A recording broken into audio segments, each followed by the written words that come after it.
الحمد لله وكفى وسلام على عباده الذين اصطفى أما بعد فأعوذ بالله من الشيطان الرجيم بسم الله الرحمن الرحيم إنا نحن نزلنا الذكر وإنا له لحافظون.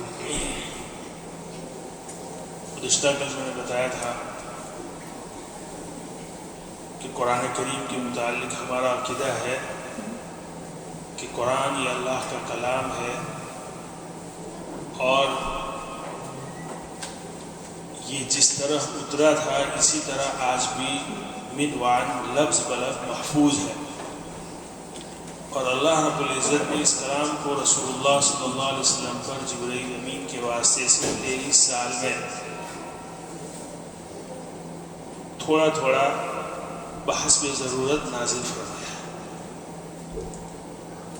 میں نے کل بتایا تھا کہ یہ ہمارا عقیدہ ہے کہ نہ قرآن کریم میں کوئی تبدیلی ہوئی ہے اور نہ فیوچر میں ہوگی، اس لیے کہ اس کی حفاظت کی ذمہ داری اللہ رب العزت نے خود اٹھائی ہے. مورخین نے لکھا ہے کہ جتنی بھی آسمانی کتابیں ہیں ان میں صرف اور صرف قرآن کو یہ شرف حاصل ہے کہ اس کی حفاظت کی ذمہ داری خود اللہ نے لی ہے اور اس کے حافظ ہیں. یعنی آپ ذرا غور کیجئے اس میں کہ کیا ایک چھوٹا سا بچہ کوئی ایسی زبان جو اس کے لیے بالکل اجنبی ہو، اس زبان کا ایک لفظ، اس کا ایک معنی بھی اسے نہ معلوم ہو اور وہ اسے لفظ بلفظ یاد کر لے، حفظ کر لے، کیا ایسا ممکن ہے؟ کیا کوئی دوسری دنیا کی کوئی اور زبان یا کوئی اور کتاب جو کسی ایسی اجنبی زبان میں لکھی گئی ہو؟ یہ پاسبل ہی نہیں ہے.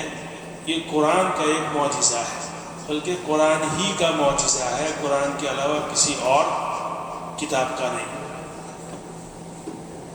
چونکہ دوسری کتابیں یہ بھی آسمانی کتابیں تھیں، اللہ رب العزت کی طرف سے تھی، لیکن اس کے بارے میں یہ کہا گیا کہ ایک وقتی یا کسی ایک خاص قوم کے لیے تھی.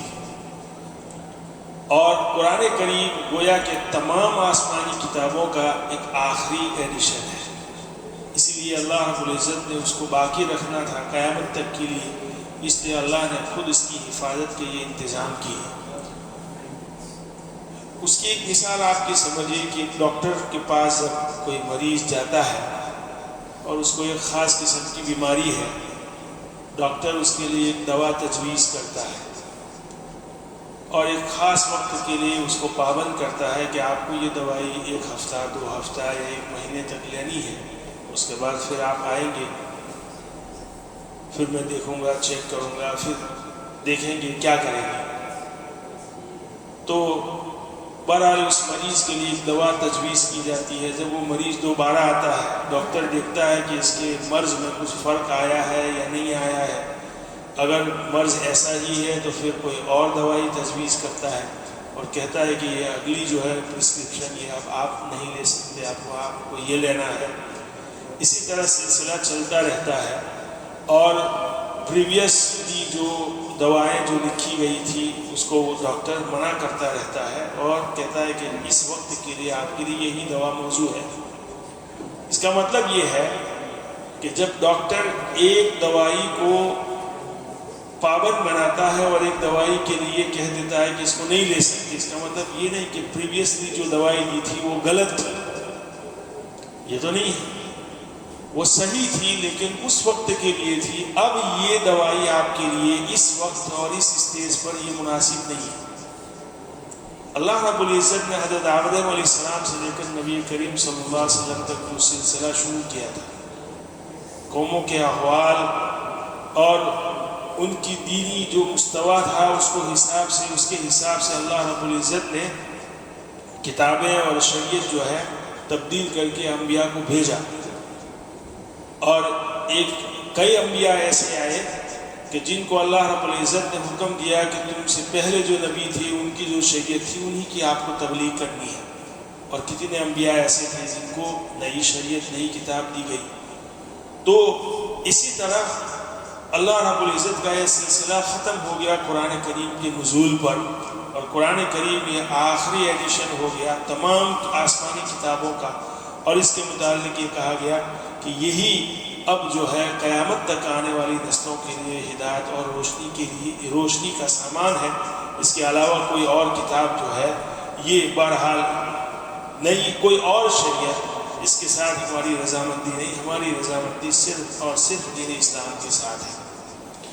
تو میں جو اصل بات کہنا چاہتا ہوں کہ یہ ہمارا عقیدہ ہے کہ قرآن کریم لفظ بلفظ جو ہے محفوظ ہے نزول سے لے کر آج تک۔ اس میں شیعہ کا جو ایک فرقہ ہے اس کا یہ بہرحال ان کا یہ عقیدہ ہے، لکھا ہے علامہ توسی نے، شیخ توسی نے، کہ یہ ان کا عقیدہ ہے کہ قرآن کریم کل 15 مقامات ایسے ہیں کہ جہاں سے الفاظ کو یا لفظ کو جو ہے حذف کیا گیا ہے، نعوذ باللہ اس میں تحریف کی گئی ہے، اور یہ الزام حضرت ابوبکر صدیق اور حضرت عمر رضی اللہ تعالیٰ عنہ کی طرف انہوں نے منسوخ کیا ہے، حالانکہ ہمارا یہ عقیدہ ہے کہ ایسی کوئی چیز نہیں ہے، اور ایسا عقیدہ رکھنے والا اسلام کے دائرے سے خارج ہے۔ لیکن میں نے دیکھا کہ موجودہ دور کے جو شیعہ عالم ہیں وہ اس بات کا انکار کرتے ہیں، کہتے ہیں کہ آج چیلنج کرتے ہیں کہ آپ ہمارے گھروں میں آ کر دیکھیے، ہمارے گھروں میں بھی وہی قرآن ہے جو آج آپ لوگوں کے پاس ہے۔ بہرحال وہ ہمارے علماء یہ کہتے ہیں کہ ہم تو آپ کی کتابوں کے حوالے سے بات کر رہے ہیں، چنانچہ شیعوں کی جو معتبر کتابیں ہیں اس میں یہ بات مذکور ہے، ہو سکتا ہے کہ وہ فرقہ موجود نہ ہو لیکن شیعوں کی کتابوں میں یہ بات ہے کہ ان کا یہ عقیدہ ہے کہ بہرحال قرآن میں تحریف ہوئی ہے، نعوذ باللہ۔ دوسری بات ان کا ایک عقیدہ یہ بھی ہے، شیعوں میں ایک فرقہ ہے غرابیہ، غراب کا معنی ہے کوا۔ غرابیہ فرقے کے متعلق جو ان کا یہ عقیدہ ہے کہ حضرت جبرائیل علیہ السلام نعوذ باللہ اللہ رب العزت نے جبرائیل امین کو بھیجا تھا حضرت علی کے پاس وحی دے کر، لیکن وہ غلطی سے حضرت محمد صلی اللہ علیہ وسلم کے پاس پہنچ گئے، استغفر اللہ۔ جو یہ عقیدہ ہے وہ دو اعتبار سے بالکل غلط ہے۔ ایک تو یہ کہ فرشتوں کے بارے میں ہمارا یہ عقیدہ ہے کہ لا یعصون اللہ ما امرهم ویفعلون ما یؤمرون، وہ معصوم ہے، ان سے غلطی ہو ہی نہیں سکتی۔ معصوم کا مطلب سمجھ رہے، فرشتے ان سے گناہ سرزد ہو ہی نہیں سکتا، یہ صلاحیت ہی نہیں ہے۔ ایک آدمی پیدائشی اندھا ہو تو کیا مطلب، یہ اندھا ہے مطلب ان کے اندر اس کے اندر دیکھنے کی صلاحیت ہی نہیں، وہ دیکھ ہی نہیں سکتا۔ انبیاء معصوم ہیں، فرشتے معصوم ہیں، کیا مطلب، یہ ہمارا عقیدہ ہے، یعنی ان سے گناہ سرزد ہو ہی نہیں سکتا۔ تو فرشتوں کے بارے میں ہمارا یہ عقیدہ ہے۔ تو حضرت جبرائیل بھول سے غلطی سے حضرت محمد صلی اللہ علیہ وسلم کے پاس پہنچ گئے، یعنی فرشتوں کے بارے میں ان کا عقیدہ حضرت جبرائیل پر بہت بڑا بہتان۔ دوسرا رسول اللہ صلی اللہ علیہ وسلم کی رسالت کا انکار ہے۔ تو یہ جو اس کے سلسلے میں بھی ہم نے دیکھا کہ شیعہ جو ہے اس کا انکار کرتے ہیں کہ ہمارا ایسا کوئی عقیدہ نہیں ہے۔ لیکن میں آپ کو بتاؤں کہ یہ ان کی کتاب جو ہے یہ کفریہ عقیدہ، ان کے بہت بڑے عالم جو ہے جن کو وہ لوگ شیخ الاسلام مانتے ہیں، شیخ محمد باقر بن محمد تقی، ان کی جو ایک کتاب ہے بحار الانوار، اس میں یہ بات لکھی ہوئی ہے۔ غرابیہ مطلب یہ کہ، اور وہ عبارت جو ہے اس کا ترجمہ میں پڑھ رہا ہوں، فرقہ غرابیہ کہتا ہے کہ خدا نے جبرائیل کو علی کی طرف بھیجا، وہ غلطی سے محمد صلی اللہ علیہ وسلم کی طرف چلا گیا، اس وجہ سے کہ محمد صلی اللہ علیہ وسلم علی کے ایسے مشابہ تھے جیسے کوا کوے کے مشابہ ہوتا ہے۔ دو کووں کے درمیان آپ فرق نہیں کر سکتے، اسی طرح نعوذ باللہ حضرت علی اور رسول اللہ صلی اللہ علیہ وسلم اس قدر مشابہ تھے تو ان کو گویا کہ کنفیوژن ہو گیا. تو یہ جو کتاب، یہ جو بات لکھی ہوئی ہے بہار الانوار اس کے حوالے سے، تو اب شیعہ جو ہے، ایک شیعہ عالم نے اس پر جو ہے تبصرہ کیا کہ غرابیہ فرقہ جو ہے اب اس کا کوئی ماننے والا ہے ہی نہیں. بہرحال یہ فرقہ ختم ہو چکا ہے، تھا کسی زمانے میں، اور ہمارا عقیدہ وہی ہے جو سنیوں کا ہے قرآن کے بارے میں. تو بہت سی چیزوں کی وہ تردید کرتے ہیں. ایک دوسری بات جو ہے قرآن کی ترتیب کے حساب سے، ترتیب کے حوالے سے، وہ میں بعد میں بتاؤں گا، موقع ہے تو ابھی بتا دیتا ہوں کہ قرآن کریم جو ہمارے سامنے ہے ابھی، جس ترتیب سے سورتوں کی ترتیب جو ہے، وہ جو موجودہ مصحف ہے اس کی ترتیب وہی ہے جو لوح محفوظ میں ہے. یعنی لوح محفوظ میں جو قرآن کریم تھا پہلے، نزول سے پہلے اور اب بھی ہے، اس میں جو ترتیب تھی وہی ترتیب موجودہ قرآن میں ہے، موجودہ مصحف میں. پہلے سورہ فاتحہ، پھر سورہ بقرہ، آل عمران، مائدہ وغیرہ وغیرہ، نساء، مائدہ وغیرہ. البتہ ایک ترتیب ہے ترتیب نزولی. یعنی آپ نے بہت مشہور قصہ جو ہے سنا ہوگا کہ رسول اللہ صلی اللہ علیہ وسلم پر وحی کی ابتدا کیسے ہوئی، کہ آپ صلی اللہ علیہ وسلم غار حرا میں تھے اور یہ جایا ہی کرتے تھے. ایک دن حضرت جبرائیل امین آئے اور ان کو گلے لگایا اور کہا کہ تم پڑھو. کہا کہ میں نہیں پڑھ سکتا. 3 مرتبہ یہ عمل کیا اور پھر جو ہے پڑھا آپ صلی اللہ علیہ وسلم نے، اقرأ بسم ربک الذی خلق خلق الانسان من علق اقرأ وربک الاکرم. یہ سورہ علق کی ابتدائی آیت ہے. سب سے پہلی وحی یہ ہے. یہ ہے نزول کی ترتیب. رائٹ، سمجھ رہے ہیں؟ نزول کا مطلب یہ نزولی اعتبار سے قرآن کی جو ترتیب ہے. بہرحال اس میں سب سے پہلی جو آیت نازل ہوئی وہ یہ سورہ اقرا کی ابتدائی آیت ہے. پھر 40 دن تک یا 45 دن تک وحی کا سلسلہ رک گیا. پھر جو ہے حضرت جبرائیل دوسری مرتبہ آئے تو سورہ مدثر کی آیتیں لے کر آئے. یا ایھا المدثر قم فانذر وربک فکبر.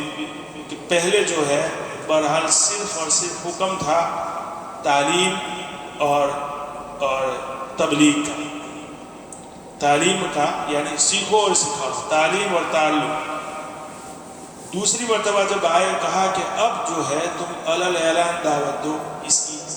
تو پہلے تو چھپ چھپ کر آپ صلی اللہ علیہ وسلم نے جو ہے دعوتیں دی اور لوگ مسلمان ہوئے. اور بعد میں یا ایھا المدثر جو ہے اس پر علانیہ تبلیغ کا حکم ہوا. تو یہ دوسری جو ہے آیت ہے، دوسری صورت ہے، اس کی ابتدائی آیتیں نازل ہوئی. معلوم ہوا کہ ترتیب نزولی الگ ہے. اللہ رب العزت نے جیسے جیسے ضرورت پڑتی گئی حسب موقع، اللہ رب العزت نے آیتوں کو اور سورتوں کو نازل کیا جیسا جیسا موقع تھا لوح محفوظ سے. تو یہ ترتیب نزولی الگ ہے. صحابہ کرام نے اور کاتبین وحی نے ترتیب نزولی کے اعتبار سے بھی مصحف کو لکھ رکھا تھا. ان میں سے نام ہے حضرت علی رضی اللہ تعالیٰ عنہ کا، کہ حضرت علی رضی اللہ تعالیٰ عنہ نے قرآن کریم کو ترتیب نزولی کے اعتبار سے لکھ کر محفوظ رکھا تھا. اور شیعوں کے بارے میں یہ کہا جاتا ہے کہ شیعہ یہ کہتے ہیں کہ حضرت علی کے پاس جو نسخہ تھا وہی اصل نسخہ ہے، اور یہ نسخہ ان کا جو 12واں امام جو غار میں چھپ گیا ہے اور قیامت سے پہلے جو ظاہر ہوگا، یہ نسخہ لے کر، یہ مصحف لے کر آئے گا. چنانچہ شیعہ کے بارے میں یہ ہے کہ یہ لوگ وہی کہتے ہیں، اسی قرآن کا انتظار کر رہے ہیں. وہ یہ قرآن ان کے یہاں یہ ترتیب جو ہے ویلڈ ہے 12ویں امام کے ظہور تک. اس کے بعد کہتے ہیں کہ اصل قرآن، اصل ترتیب وہی. یہ شیعوں کے بارے میں لکھا ہے ہماری کتابوں میں. ایک شیعہ کے بہت بڑے عالم ہیں سید علی ہادی نقوی، سید علی ہادی نقوی. ان کا میں نے دیکھا اسٹیٹمنٹ، وہ بڑی شد و مت سے انکار کر رہے ہیں کہ ہمارا ایسا کوئی عقیدہ نہیں ہے، ہمارا عقیدہ اسی قرآن کے ساتھ متعلق ہے، یہی جو قرآن ہے اور یہ جو ترتیب ہے اسی کو ہم مانتے ہیں اور اسی پر ہم مطمئن ہیں۔ بہرحال جو بھی ہو، ہمیں اپنا جو ہے عقیدہ صاف رکھنا چاہیے۔ ہمارا عقیدہ جو میں کہہ رہا ہوں کہ جو ترتیب ابھی موجودہ ہے وہ لوح محفوظ کی ترتیب ہے۔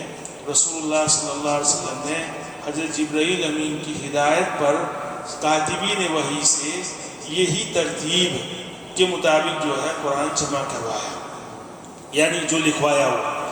تو آیات کی ترتیب اور سورتوں کی ترتیب یہ رسول اللہ صلی اللہ علیہ وسلم کے حکم سے کاتبین وحی نے لکھا ہے، اور بعد میں جو جمع کیا گیا اسی ترتیب سے جمع کیا گیا۔ چنانچہ مختلف صورتوں میں مختلف آیتیں جو ہے نازل ہوتی تھی۔ کبھی میں نے ابھی مثال دی، پہلے جو ہے سورہ اقرا کی جو ہے ابتدائی آیتیں نازل ہوئی، بعد میں جو ہے سورہ مدثر کی آیتیں نازل ہوئی۔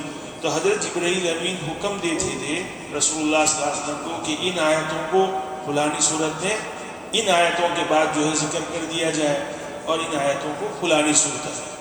تو یہ ایک بات صاف ہو گئی کہ موجودہ جو ترتیب ہے، ترتیب مصحف، یہ لوح محفوظ کی ترتیب کے حساب سے ہے۔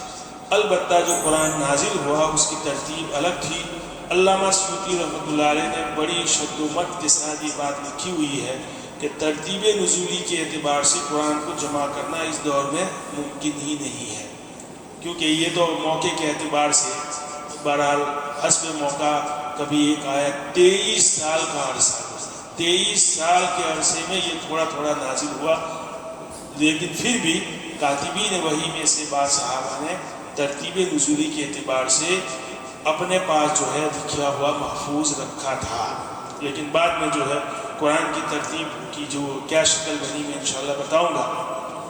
دوسرا، قرآن کے اعتبار سے جو ہے معلومات کے اعتبار سے ایک بات کہ جب قرآن نازل ہوا اور جو لکھا صحابہ نے تو اس وقت پڑھا جاتا تھا یقیناً زبر زیر پیش کے ساتھ، وہ تو ممکن ہی نہیں ہے زبر زیر نقطے وغیرہ اس کے بغیر پڑھنا، لیکن جو تحریر تھی، لکھائی جو تھی، اس میں نقطے اور زبر اور زیر وغیرہ نہیں تھا، کیونکہ وہ لوگ صاحب زبان تھے اور وہ بلا تکلف جو ہے قرآن آیات کو پڑھتے تھے بغیر زبر زیر پیش کے۔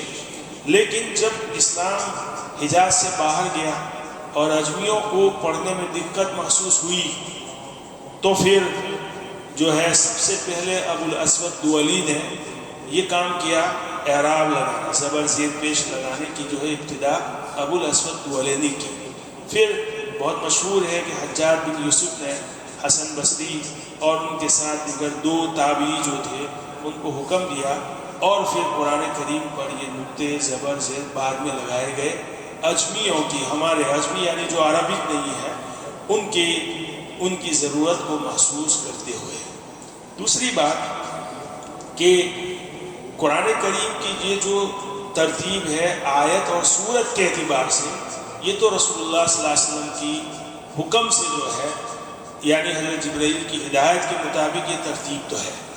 البتہ قرآن کریم میں جو پاروں کی تقسیم ہے، پہلا پارہ، دوسرا پارہ، تیسرا پارہ، یہ معنی کے اعتبار سے نہیں ہے، یعنی اس میں معنی کا لحاظ نہیں کیا گیا ہے، سمجھ رہے ہیں؟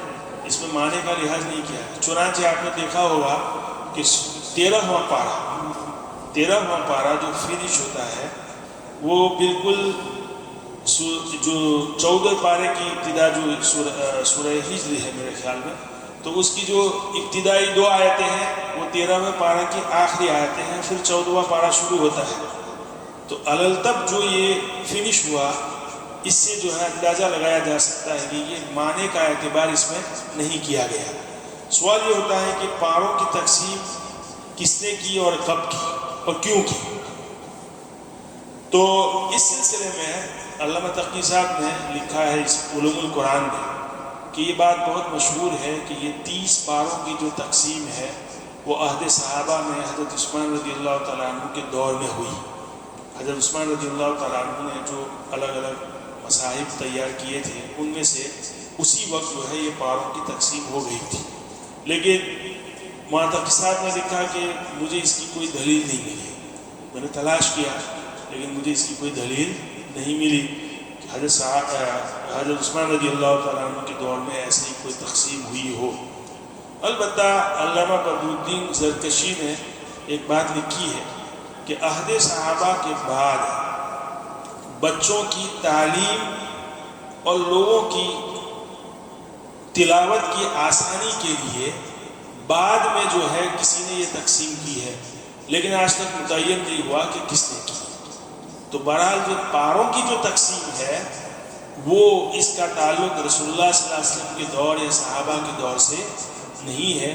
یہ جو پاروں کی تقسیم کی ہے یہ بچوں کی تعلیم کی آسانی کے لیے کی گئی ہے، اور اس میں کوئی خرابی بھی نہیں ہے، ایسی کوئی بات نہیں ہے اس میں، سمجھ رہے ہیں؟